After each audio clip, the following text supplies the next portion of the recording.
Hi, students. This is Mr. Russell. It is Sunday afternoon. My new goal is to try to have all your, I don't know if I'm going to make it, but my new goal is to try to have all your assignments ready at 9 o'clock at night for the next day. As I think you've already figured out, I'm trying to give you 30 to 40 minutes of work a day. I know these videos I've been giving you are only 2 5-minute videos. My goal is to keep you in the system, keep you working every day as if you were in class, and I'm trying to be pretty tolerant of those of you who are having issues. I know some of you are babysitting and some of you are working, not as many of you, but my seniors, a lot of them are working. But anyway, so I know that that's going on. All right, so here's what's going on here. I signed you that DBQ Wednesday on the indentured servitude. Now, this is an old DBQ. It was not written for the new 10-point rubric. But what I want to do is, and by the way, I want you to take notes on this because this is Monday's assignment and you're going to turn in the notes. And I want you to have the audio on because I'm going to tell you specific things to write. So I make sure I give you full credit. If you don't write down what I tell you to write, I'm probably going to take points off because I want you listening to what I'm saying. Okay, so anyway, I signed you that rubric and I graded it. This is Sunday. All of those of you who did it, I sent you back comments based on my 5-point rubric. A couple of you, I told you, I said, watch the video. Well, this is the video. So this is going to be Monday's assignment. I also sent you out, taking notes on this. I also sent you a text saying those kids who didn't do the DBQ, now's a good time to do it. So here's the deal I'm going to make for you. Those of you who watch this Monday, let's say you got a 30 out of 50 on Wednesday's DBQ. Remember, progress reports coming out next week. If you take these notes and send me an email, I'll put this in the introduction in the typed directions when I send out the text. I'm going to go back and change that grade to a 50 if you did the DBQ. For those of you who didn't do anything, well, I don't know. We'll figure out something for you. Oh, I already spotted my first mistake. This is AP European history. Well, I'll fix that right now. I guess I won't. It's actually AP World. But anyway, I did one of these for AP Euro. It's a different DBQ. Okay, so here's what we're going to do. We're going to go through, we're going to take notes, and I'm going to show you how to do this right. Okay, so you got the title and all here, and you got Mr. Russell's AP World History on your paper. Here's what I want you to write in capital letters. The reason I'm doing this is so I don't need to give you a full DBQ every day. So write that at the top of your paper in capital letters. That's what we're doing here. I want to have a way, now we're going to keep watching these videos we've been watching, but I want to have a way to assign you a 1-document DBQ, which you can do in 15 to 20 minutes, that will show me all the skills you need to get 9 out of 10 on the big DBQ. All right, so let's go ahead and look at the 2 rubrics. Now, you don't need to write this down. Again, we've done this, but I want to show you what I'm doing here. I guess I made myself disappear. Okay, well, you don't need to see me. All right, so on the left here, this is the 10-point rubric they're using. So a lot of these are double points. Over here on the right is my rubric for me personally for these little 1-dot DBQs we're doing. And remember, my goal is to give you a shot at getting a 9. I'm not worried about that 10th point. But anyway, that's what we're doing. This is a small version of this. Okay, you don't need to write this down. Oh, there I am. Okay, moving on. All right, so write this, everything that's written here, unless I tell you differently, write it down. How do we do this right?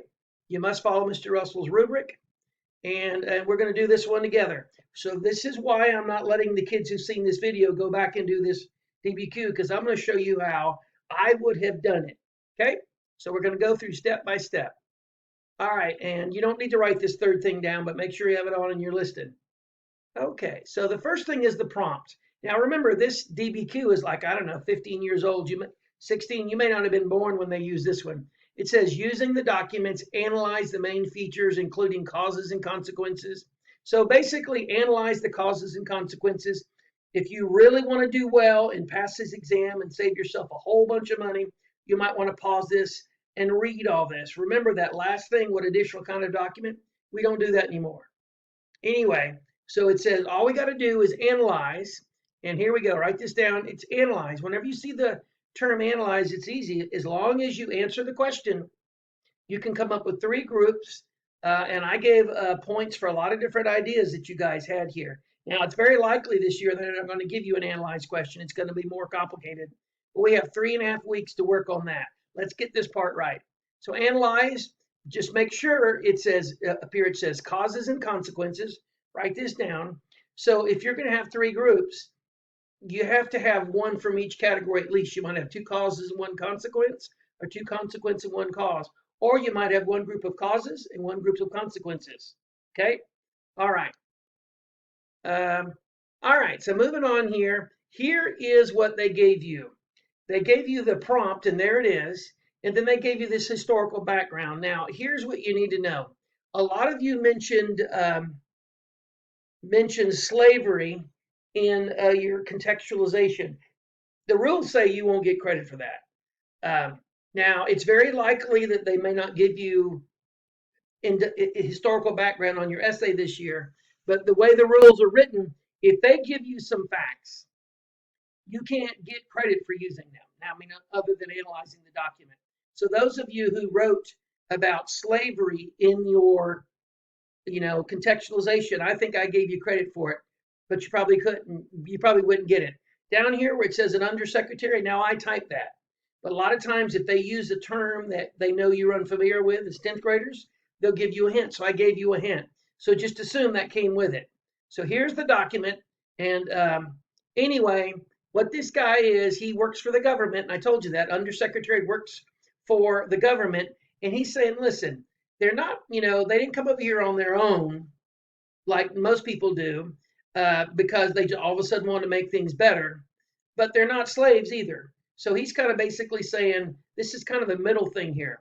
And we put a lot of effort into trying to recruit them. So I would say, I'm getting ahead of my thesis here, that I would do it. We don't know what the other documents say. Some of you actually gave me a 3-point thesis, and I gave you a 0 for the thesis point because you only have one document. How could you know 3 reasons out of one document? But I would say what's going on here is exactly what they're saying. One reason, so this would be a cause. One cause of indentured servitude was governments were recruiting them. Just like you see military recruitments on TV, be all you can be in the Army. All right, moving on here. So let's talk about contextualization. Again, you can't use the facts given in the document or the historical information. It's called double dipping. So here's the big thing. They gave you all that stuff on slavery. Now, if they were to actually give you an essay like that this year, I don't think they would give you that historical info. Remember, when they pick the documents, I'm going to keep stating this in all these videos, whenever they pick the documents to give you for a DBQ, they already have in their minds what they want you to give back to them. And that's what you got to look for. When they sat down and planned this thing, a whole lot of people looked at this DBQ and they said, hey, this is a fair question. So they already know now that you have to do contextualization. Anyway, you can't get credit for slavery. Well, what could you use? Well, I mean, the question is really about North America.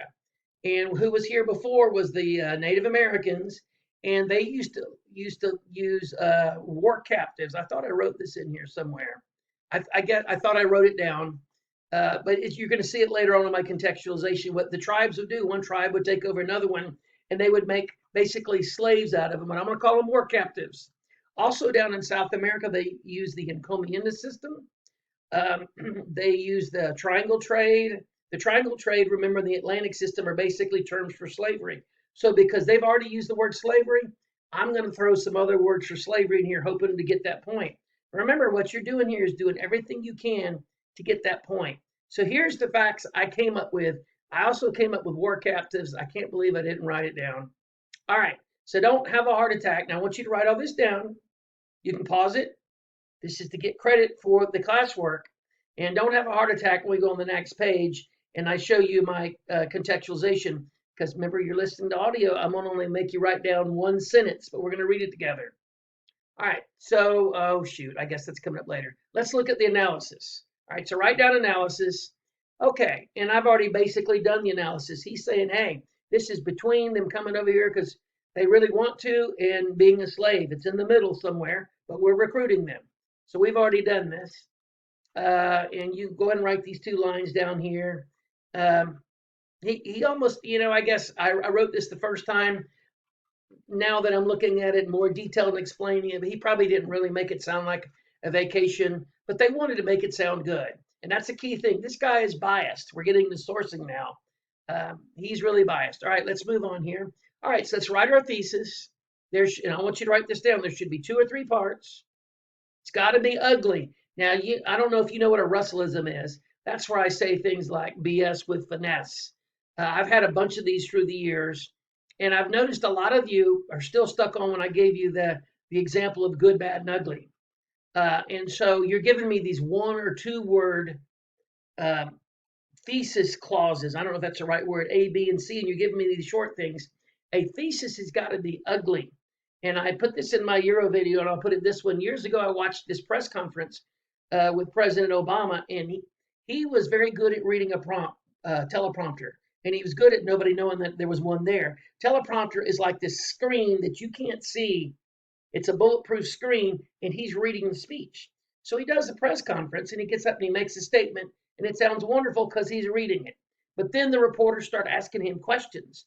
And I don't know that he did this all the time, but this one conference, every time they asked him a question, he would say 3 times. Like, what do you think about the current labor bill? And then he would launch into a detailed explanation that used to annoy me.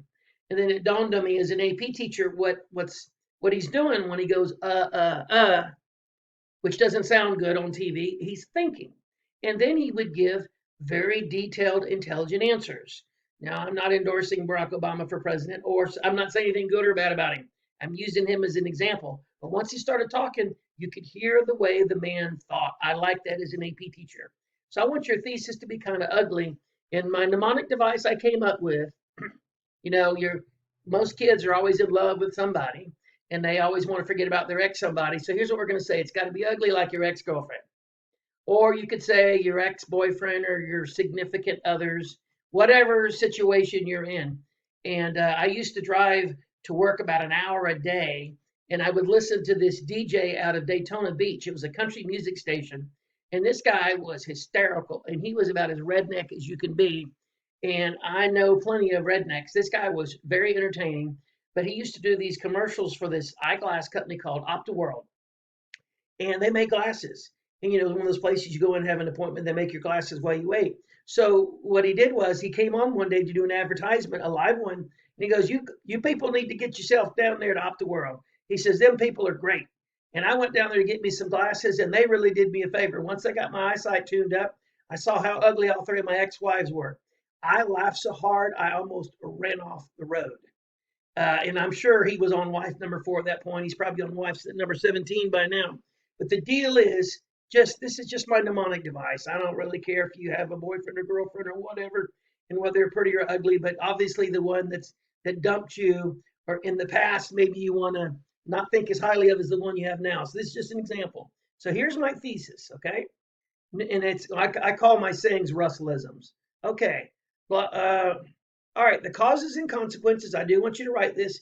You don't have to write the ex-girlfriend and the Russellism. The cause. Now, what I'm doing is taking the prompt, throwing it back at him. The causes and consequences of the system of indentured servitude that developed as part of global economic changes in the 19th and into the 20th century include A, we don't know what that is. We didn't have any documents. B, we don't know what that is. And C, I'm going to take that one document and say, one of the causes was the governments recruited them. They made it sound good. And here you go. And I do want you to write this down. And the final cause is that the countries recruited these workers by enticing them to come to the New World for various reasons. I hope my contextualization is next. Anyway, where does this thesis go? It goes at the end of the introduction after the contextualization. Okay, here's the contextualization. And like I said earlier, I don't want you to have a heart attack when it drops down. As a matter of fact, I'm going to stop the video here, and the rest of this will be on the next video.